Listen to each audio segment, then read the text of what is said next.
तो दोस्तों Oppo A3 Pro और Oppo K12X के बारे में अगर बात करें तो दोनों का ही हार्डवेयर सेम है।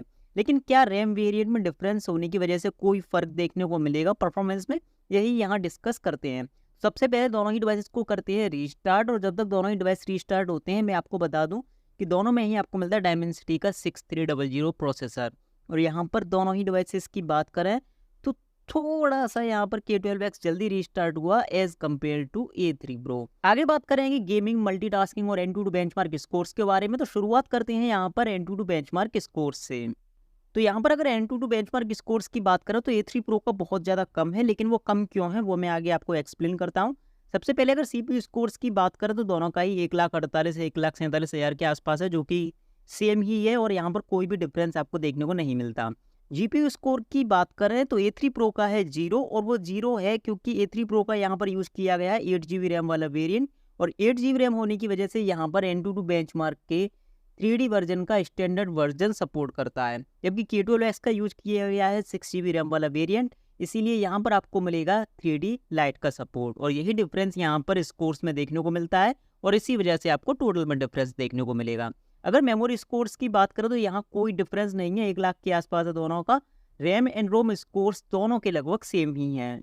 अब Antutu स्कोर्स के बाद अगर प्रैक्टिकली बात करें तो ये पहला एप्लीकेशन थोड़ा सा K12X पर जल्दी लोड हुआ, दूसरा एप्लीकेशन लगभग सेम टाइम पर। आगे बढ़ते हैं क्रोम की तरफ, तो ये एप्लीकेशन A3 Pro पर थोड़ा सा जल्दी लोड हुआ। कैलकुलेटर यहाँ पर K12X पर जल्दी लोड होता है। कंपास A3 Pro पर पहले लोड होता है। आगे ये कुछ एप्लीकेशंस और हैं जैसे कि सेटिंग्स का ये एप्लीकेशन, और ये A3 Pro पर जल्दी लोड हुआ। ये एक छोटा सा गेम है, और यहाँ पर इसे देखते हैं ये किस पर पहले लोड होता है। तो लगभग सेम ही टाइम पर दोनों पर लोड होता है ये एप्लीकेशन। थोड़ा सा हैवी गेम है ये, और इसे देखते हैं कि ये पहले किस पर लोड होता है। तो क्विक रिस्पॉन्स टाइम यहाँ पर A3 Pro का थोड़ा सा बेहतर है एज कम्पेयर टू K12X, लेकिन एप्लीकेशन थोड़ा सा K12X पर जल्दी रिस्टार्ट हुआ। यानी कि अभी तक दोनों ही डिवाइसेस पर मिलीजुली परफॉर्मेंस देखने को मिली है। कुछ एप्लीकेशंस K12X पर जल्दी लोड होते हैं, कुछ एप्लीकेशंस A3 Pro पर। तो यहाँ कॉमन यूज़ में प्रैक्टिकली कोई भी खास डिफरेंस देखने को नहीं मिलता, और Antutu बेंचमार्क स्कोर्स भी दोनों के लगभग सेम ही हैं।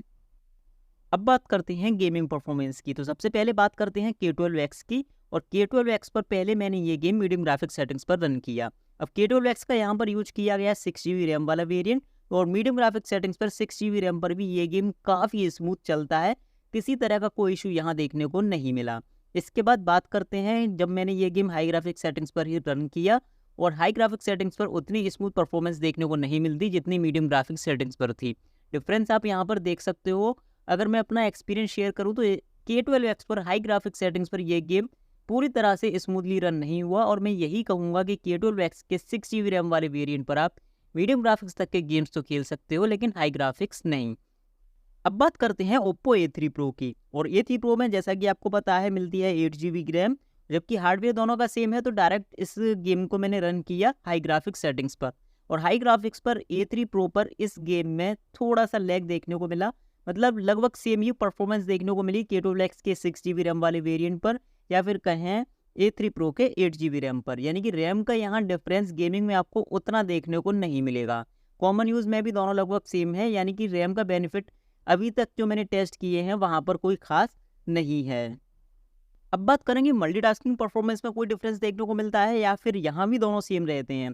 तो शुरुआत के एप्लीकेशंस 10-12 एप्लीकेशंस दोनों डिवाइसेस के बैकग्राउंड पर पहले मैंने रन किए। उसके बाद जब परफॉर्मेंस टेस्ट किया तो दोनों ही डिवाइसेस के बैकग्राउंड पर लगभग सेम ही परफॉर्मेंस देखने को मिली। शुरुआत में दोनों ही डिवाइसेस के बैकग्राउंड पर एप्लीकेशंस बने हुए थे, लेकिन आखिरी के कुछ एप्लीकेशंस जो कि थोड़े से हैवी एप्लीकेशंस भी थे वो A3 Pro के बैकग्राउंड पर तो बने हुए हैं, लेकिन K12X के बैकग्राउंड से क्लोज हो जाते हैं। यानी कि मल्टीटास्किंग परफॉर्मेंस में आपको बिल्कुल 8GB रैम का बेनिफिट देखने को मिलेगा। तो फिर मिलेंगे ऐसी किसी इन्फॉर्मेटिव वीडियो के साथ, तब तक के लिए गुड बाय, आपका दिन शुभ हो।